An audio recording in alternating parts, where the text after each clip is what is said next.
DCB മീഡിയയുടെ പുതിയൊരു വീഡിയോയിലേക്ക് സ്വാഗതം. ഇന്ന് ജൂൺ 25 വ്യാഴം. ഇന്നും തുടർന്നു വരുന്ന ദിവസങ്ങളിലും നിങ്ങൾ അറിഞ്ഞിരിക്കേണ്ട പ്രധാനപ്പെട്ട വാർത്താ അപ്ഡേറ്റുകളാണ് ഷെയർ ചെയ്യുന്നത്.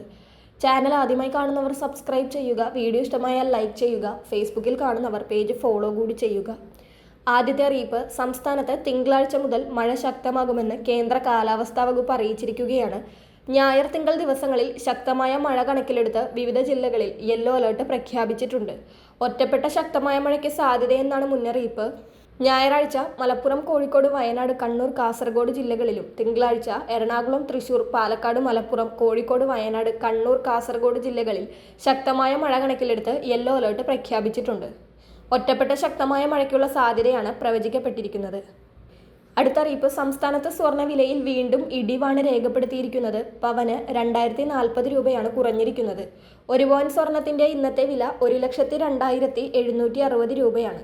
ഗ്രാമിന് ആനുപാതികമായി 255 രൂപയാണ് കുറഞ്ഞിരിക്കുന്നത്. 1 ഗ്രാം സ്വർണത്തിന്റെ ഇന്നത്തെ വില 12,845 രൂപയാണ്. ഈ മാസത്തെ ഏറ്റവും കുറഞ്ഞ നിരക്കിലാണ് ഇന്നത്തെ സ്വർണ്ണവില. അടുത്ത അറിയിപ്പ്, ഏറ്റവും ദരിദ്രരായ കുടുംബങ്ങൾക്ക് വേണ്ടിയുള്ള അന്ത്യോദയ അന്നയോജന മഞ്ഞ റേഷൻ കാർഡുമായി ബന്ധപ്പെട്ട് സുപ്രധാനമായ മാറ്റത്തിനൊരുങ്ങുകയാണ് കേന്ദ്ര സർക്കാർ.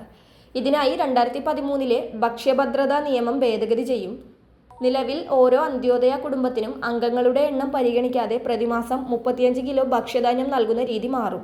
പകരം ഓരോ അംഗത്തിനും 7 കിലോഗ്രാം വീതം നൽകും. എന്നാൽ ഒരു കുടുംബത്തിന് ലഭിക്കാവുന്ന പരമാവധി ഭക്ഷ്യധാന്യം 35 കിലോയായി തന്നെ തുടരുന്നതാണ്.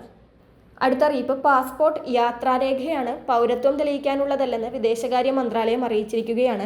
അന്താരാഷ്ട്ര യാത്രകൾ സുഗമമാക്കുന്നതിനായി സർക്കാർ നൽകുന്ന പ്രാഥമിക യാത്രാരേഖ മാത്രമാണ് പാസ്പോർട്ട് എന്ന് വിദേശകാര്യ മന്ത്രാലയം വ്യക്തമാക്കിയിരിക്കുകയാണ്. പാസ്പോർട്ടിന്റെ ഉടമസ്ഥാവകാശം വ്യക്തികൾക്കല്ലെന്നും അതിന്റെ പിൻവശത്ത് ഇത് സർക്കാരിന്റെ സ്വത്താണെന്നും സർക്കാർ ആവശ്യപ്പെടുമ്പോൾ അത് തിരികെ നൽകേണ്ടതാണെന്നും വ്യക്തമായി രേഖപ്പെടുത്തിയിട്ടുണ്ട്. നേരത്തെ SIR നടപടികളുമായി ബന്ധപ്പെട്ട് ഹർജി പരിഗണിക്കവേ ആധാർ കാർഡ് പൗരത്വം തെളിയിക്കുന്നതിനുള്ള അന്തിമ രേഖയില്ലെന്ന് സുപ്രീം കോടതി വ്യക്തമാക്കിയിരുന്നു.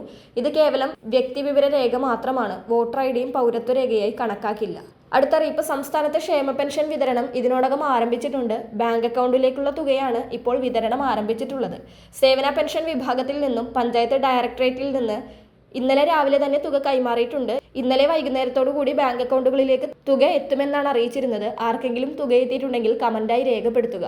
ഇന്ന് പെൻഷൻ വിതരണം സജീവമാകും.